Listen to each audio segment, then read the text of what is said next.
dans le prochain épisode de Demain nous appartient. Tandis que Béatrice a été poignardée, Morgane et Sandrine se donnent une seconde chance. En parallèle, Romy fait une demande à Victor. Attention, les paragraphes qui suivent contiennent des spoilers sur l'épisode de Demain nous appartient diffusé demain soir sur TF1. Si vous ne voulez rien savoir, ne lisez pas ce qui suit. Vendredi 4 août dans Demain nous appartient. Béatrice a été poignardée chez les Reynaud, toute la famille recherche les passeports de Didier, Angélique et Violette. Comme ils sont introuvables, Didier décide de passer à la préfecture. Au commissariat, la police poursuit son enquête sur le meurtre d'Élise Lubeck. Des bijoux, d'une valeur supérieure à 150 000 €, ont été retrouvés dans le coffre de sa voiture. Si la défunte ne les a pas achetés avec l'argent de sa société, ils ne viennent pas non plus d'un héritage. En revanche, Élise Lubeck a loué un coffre à la banque juste après la mort de Fred Viguier. La police se demande alors si elle n'a pas fait chanter les Reynaud. De son côté, Georges a appelé le bijoutier qui a confirmé qu'Élise Lubeck lui avait bien acheté en liquide des bijoux à l'automne 2009. Le problème, c'est que le policier a vérifié le relevé de compte des Reynaud et n'a trouvé aucun mouvement suspect à cette époque. Il n'y a même pas de grosses dépenses. Un fait plutôt étrange pour une famille qui part s'installer en Australie.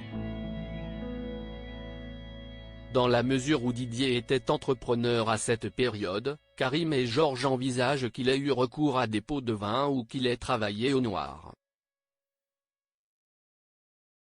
Selon eux, le scénario est le suivant, Élise Lubeck le faisait chanter et il a donc fui la France pour s'installer à l'étranger.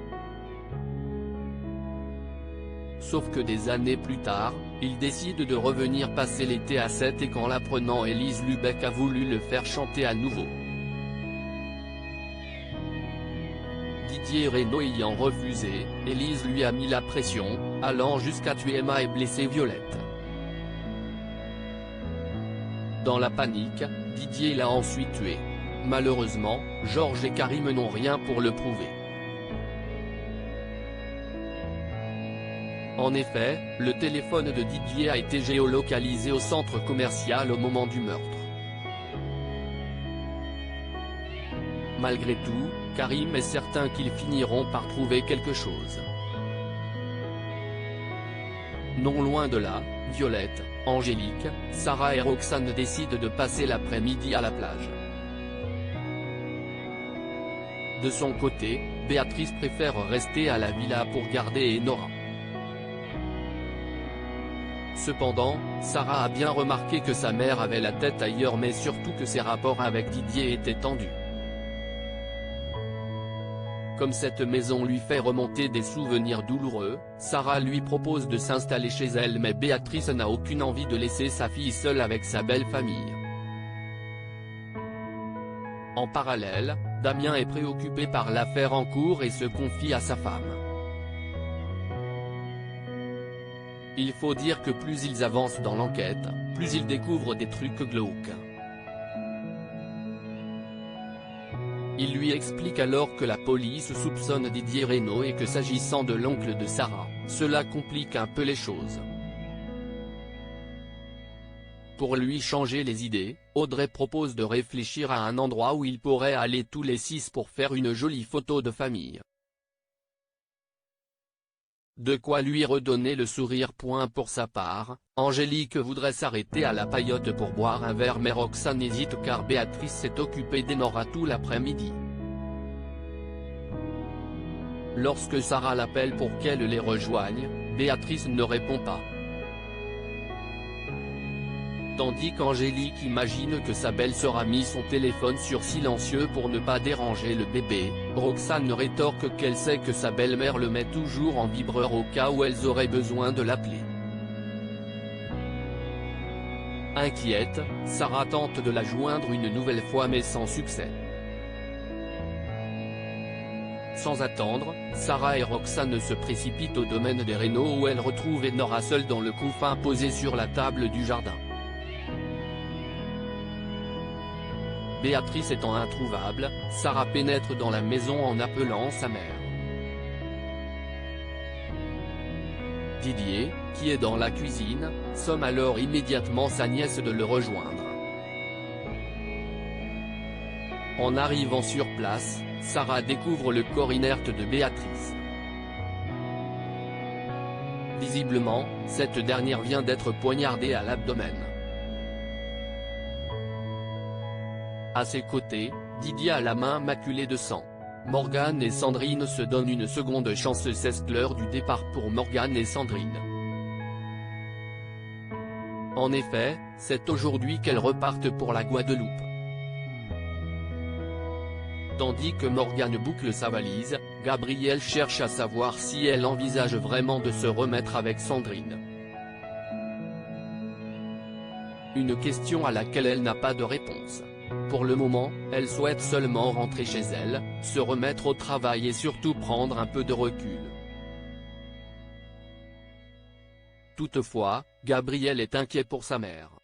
Comme il n'a pas envie que Sandrine lui fasse encore du mal, Morgane assure que cela n'arrivera pas car elle s'en veut énormément de ce qu'il s'est passé.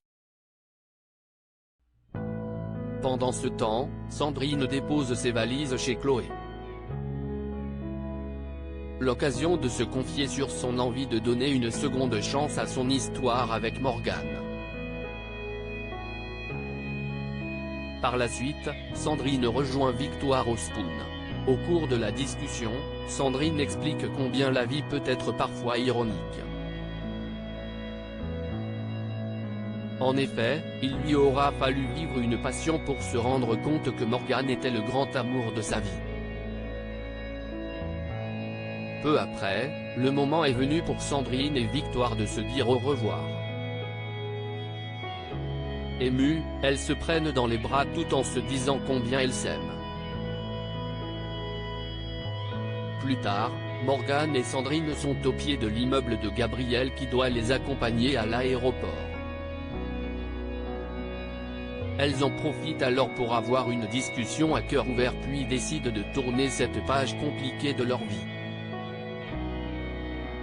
Au moment où elles sont sur le point de s'embrasser, Gabriel arrive. Romy fait une demande à Victor. Jacques et Ryan cherchent un job pour cet été. Ils se rendent donc à la Paillote et demandent à Charlie de les embaucher. Cependant, elle n'a besoin de personne. Pendant ce temps, Victor fait visiter à Romy le domaine viticole qu'il vient d'acquérir. Après lui avoir fait goûter le vin de l'établissement, l'homme d'affaires lui propose de travailler pour lui mais Romy pense que c'est une mauvaise idée. En revanche, son fils cherche un travail pour cet été et elle se dit que cela pourrait lui plaire d'être dans les vignes. Pour sa part, Victor n'est pas certain que l'adolescent apprécierait de l'avoir comme patron. Une fois Romy parti, Victor va voir Diego qui travaille au domaine. Lorsque ce dernier le remercie de l'avoir engagé, Victor répond qu'il est content de pouvoir l'aider. Il faut dire qu'il avait beaucoup d'estime pour son père. Victor lui demande ensuite s'il connaît Ryan. Comme l'adolescent précise qu'ils étaient dans la même classe, Victor voudrait que Diego lui rende un service en restant discret.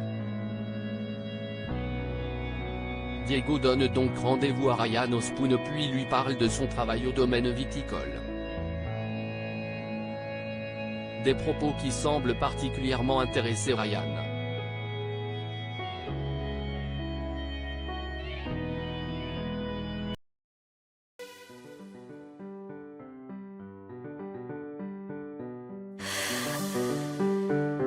나